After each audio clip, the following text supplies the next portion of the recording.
semalam sudah berkenaan dengan sifat wujud. Insya Allah setengah jam, harinya panas. Jadi yang hendak kita jelaskan di sini tentang wujud semalam, tinggal meresapi tentang sifat wujudnya Allah. Kita sudah meyakini semalam Allah bersifat wujud, artinya ada. Lawannya Adam, artinya tiada. Dengan berbagai dalil akli, mustahil Allah Ta'ala tiada. Wajib Allah Ta'ala ada. Dalilnya Allahul ladzi khalaqas samawati wal arda wa ma bainahuma. Allah yang menjadikan 7 lapis langit dan 7 lapis bumi dan apa-apa yang ada di antara keduanya. Innani anallah la ilaha illa anna. Sesungguhnya aku adalah Allah. La ilaha illa anna, tidak ada Tuhan selain aku. Nah, tinggal kita meresapi wujud itu dalam kehidupan kita sehari-hari. Yang mana dari wujud Allah Ta'ala inilah terbit alam semesta. Wujud itu terbagi kepada 3. Ada nanti namanya wujud idhafi, ada wujud aridhi, ada wujud hakiki. Kita ini wujud juga, wujud. Cuma namanya wujud idhafi.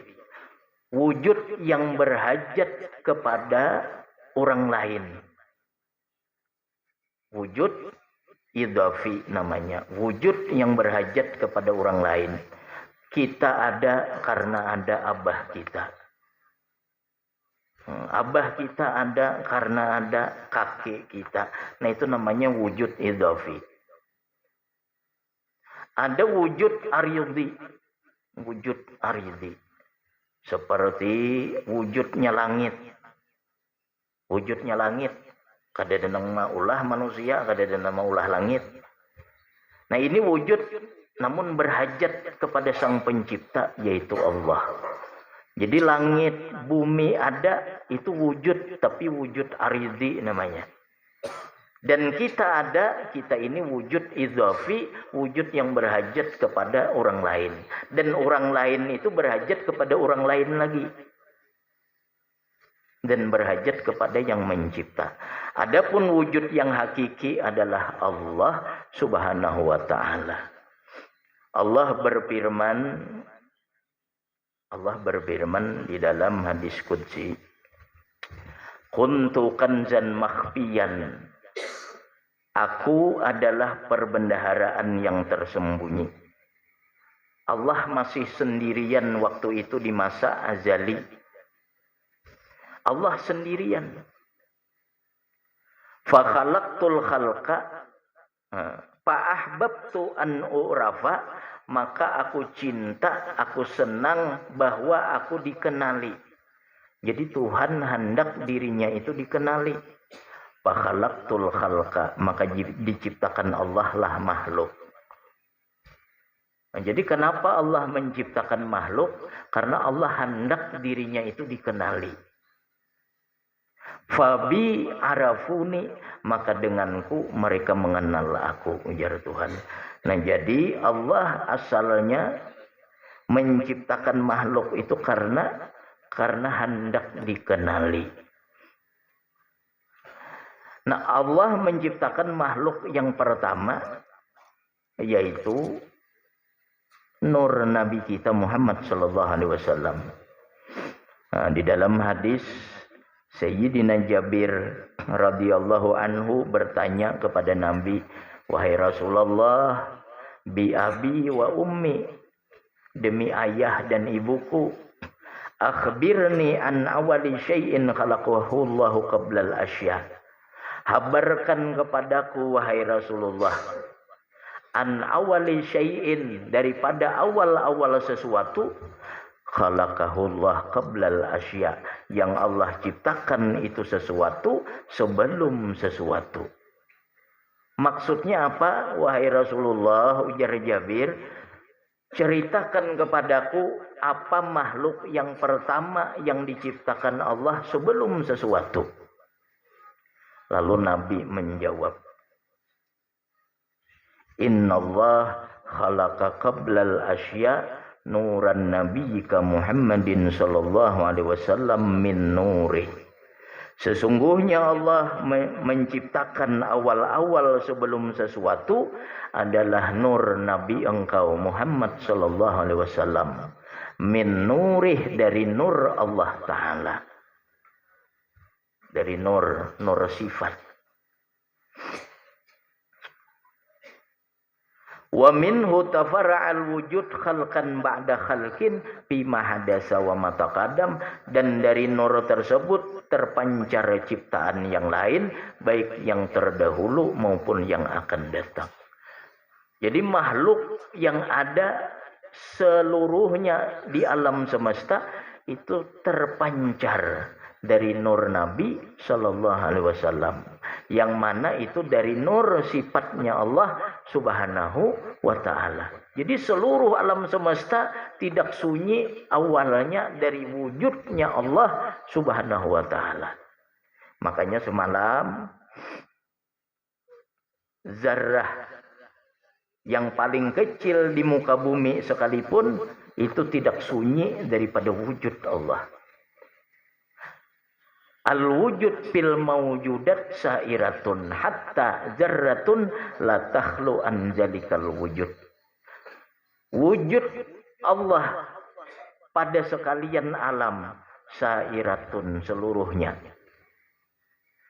Hatta zarratun, sekalipun satu zarrah, la takhlu an zalikal wujud, tidak sunyi daripada wujudnya Allah.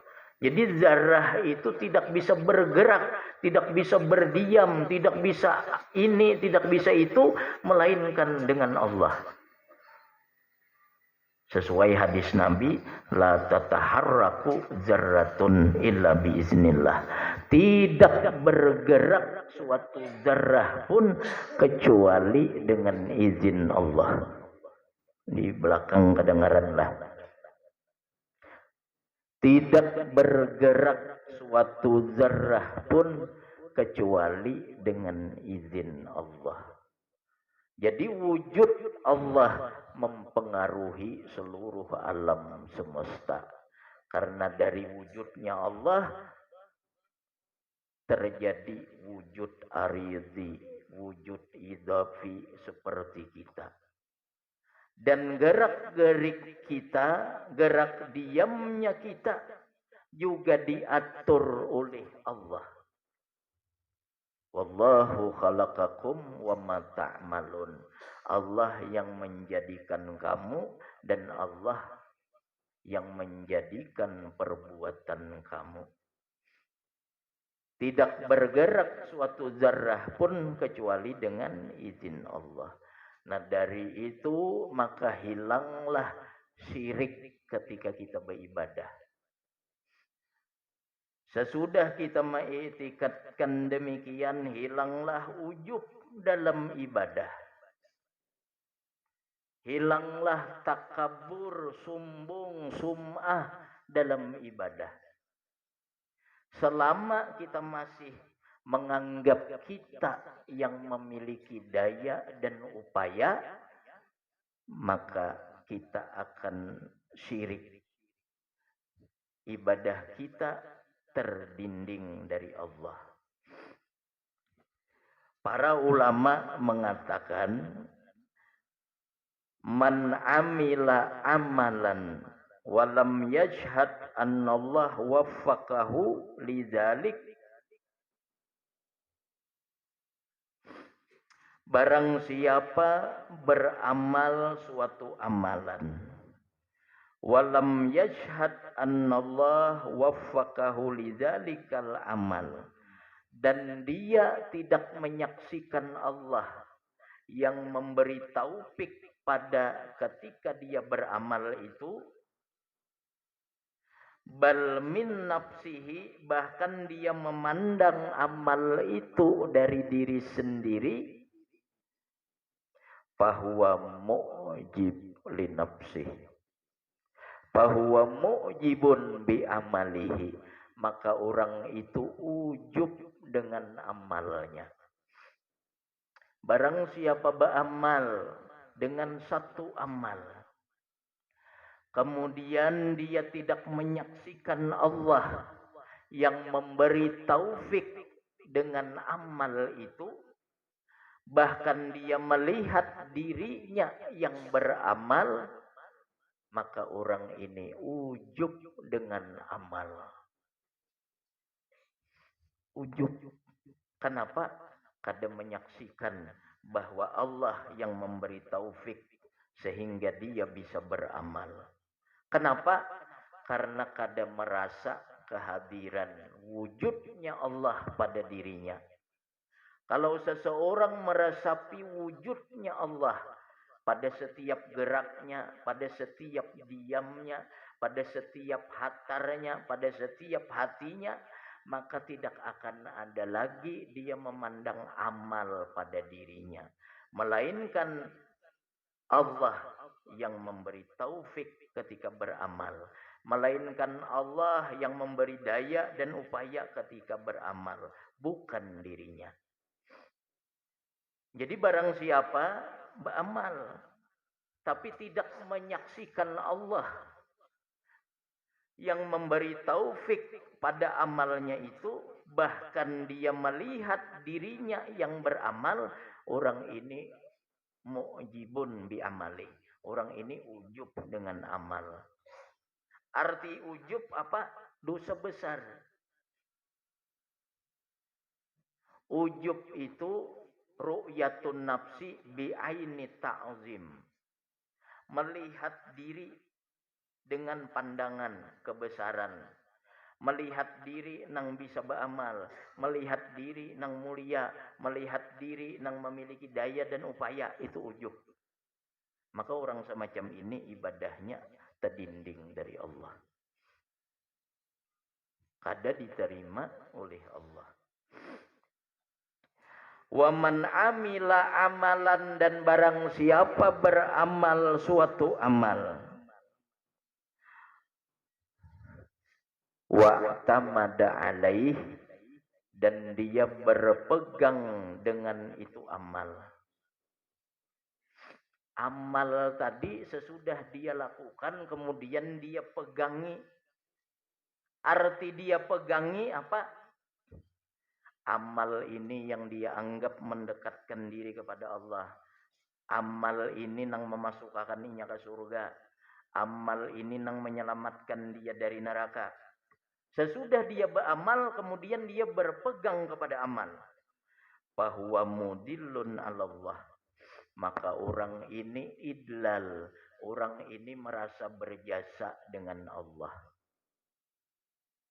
Pahamlah, kita beramal lalu menganggap amal ini yang bisa menyelamatkan kita, amal ini yang bisa memasukkan kita ke surga, amal ini yang mendekatkan kita kepada Allah.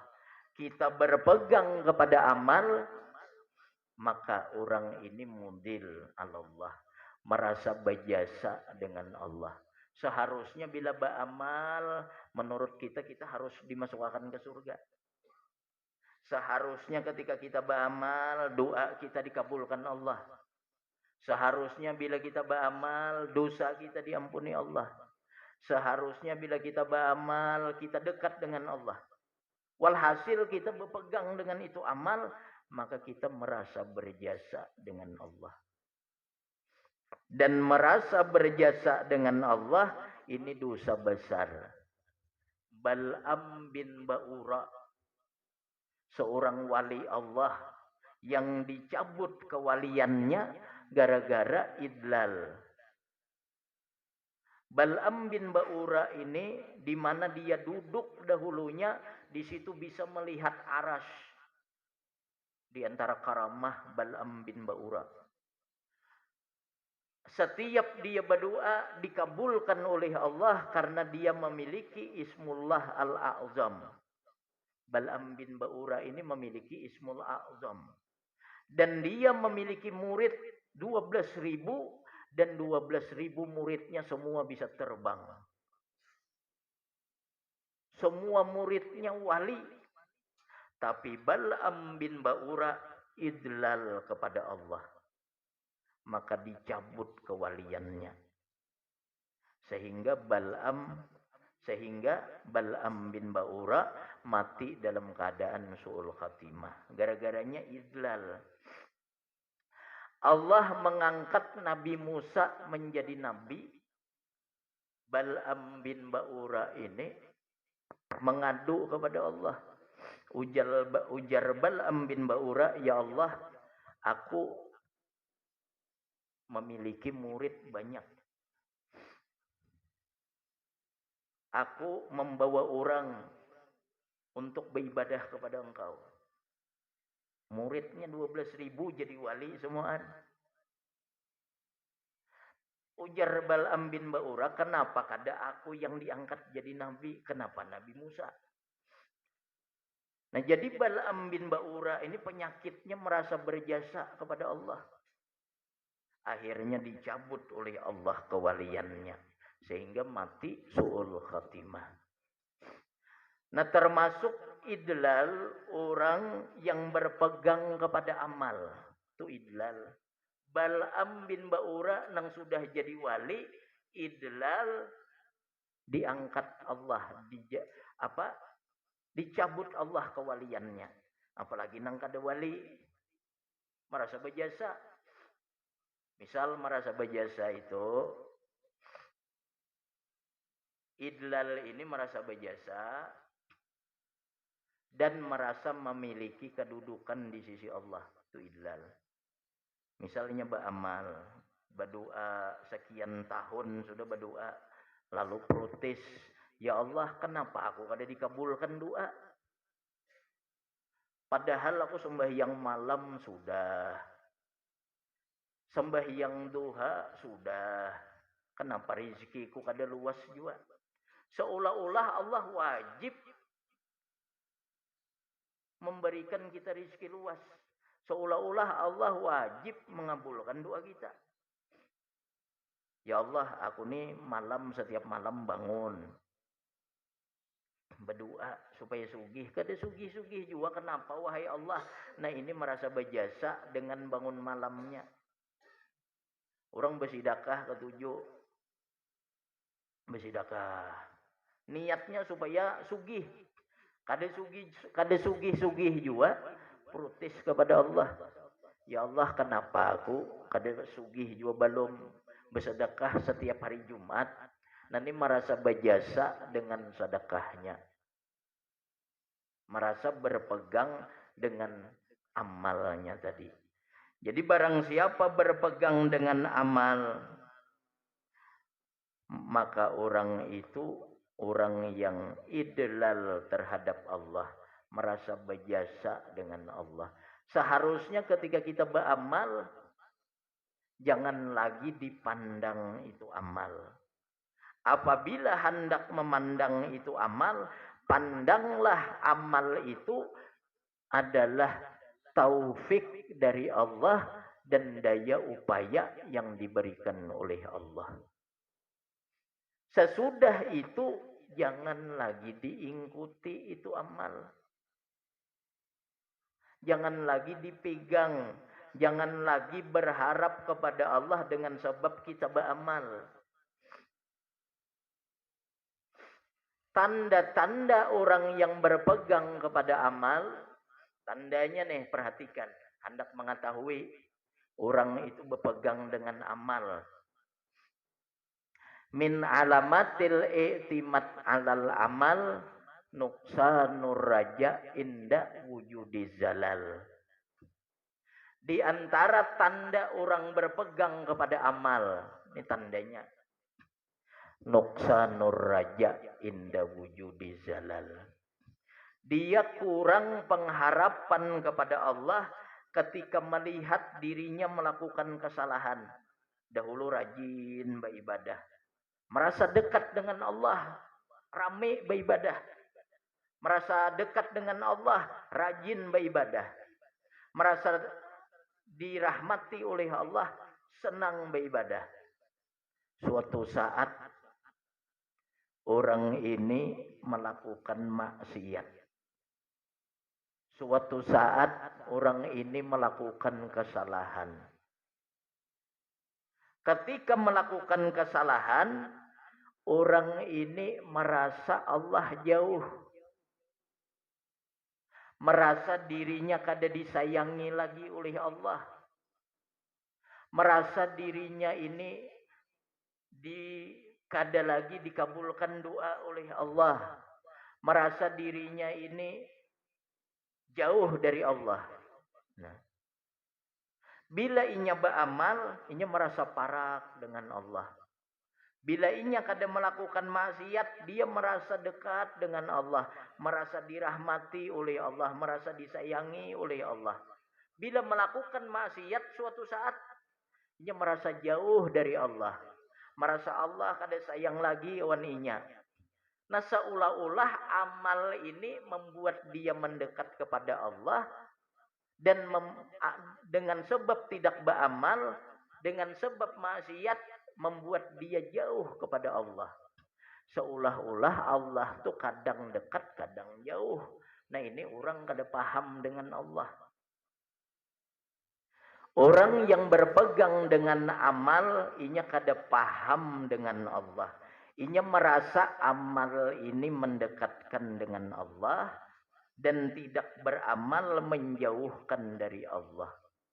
Padahal orang yang berilmu tauhid, berilmu hakikat, dia sadar Allah itu tidak mendekat, tidak menjauh.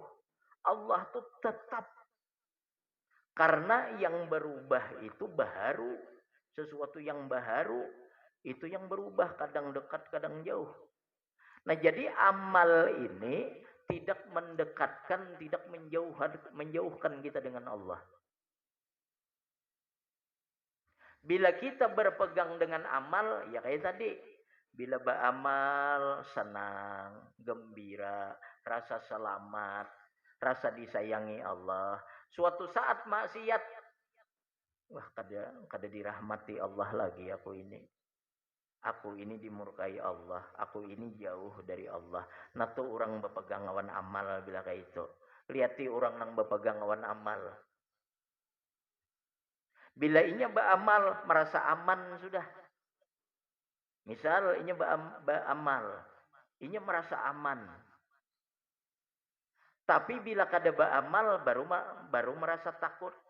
Seharusnya seseorang itu kepada Allah beramal kada beramal sama pada takut. Ia beramal kah kada kah sama takut kepada Allah. Orang yang berpegang dengan amal, bila inya beramal, inya merasa aman dengan Allah. Nah, ini tanda orang berpegang dengan amal. Jadi orang yang sudah mengetahui bahwasanya Allah itu wujud, dan wujudnya Allah itu